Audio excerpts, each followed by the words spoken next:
Okay, we're going to talk about the active squat and the passive squat. And I think I want everybody to think of this more as a hip position than anything else. So we can squat passively, which basically just means you're going to sink all the way down to the bottom of your squat and you're just going to relax. Okay?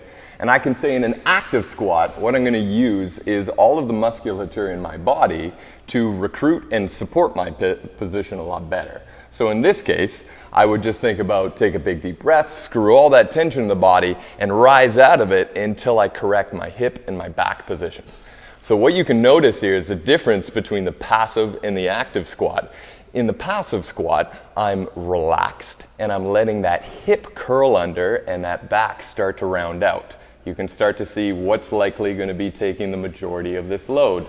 Not the greatest idea when it comes to putting a barbell on your back or loading it in another way. In an active squat, you're going to notice that my back starts to straighten through that low piece, return back to its natural curvature, and then my hips stay nice and organized. Now from here, this is where I have muscular recruitment of the primary areas that are going to be taking the load. In this case, I want the hip to be taking the load. So if I soften up the back, now that's going to shove it into the back, and this is where you can create some back pain and all sorts of other things that can creep up down the road. So let's ensure when you're loading your squat, you're in an active, organized position, tight belly, neutral spine, hips organized and out. And when you're just hanging out in a passive squat, that is totally cool. Just don't go throwing a whole bunch of weight on that.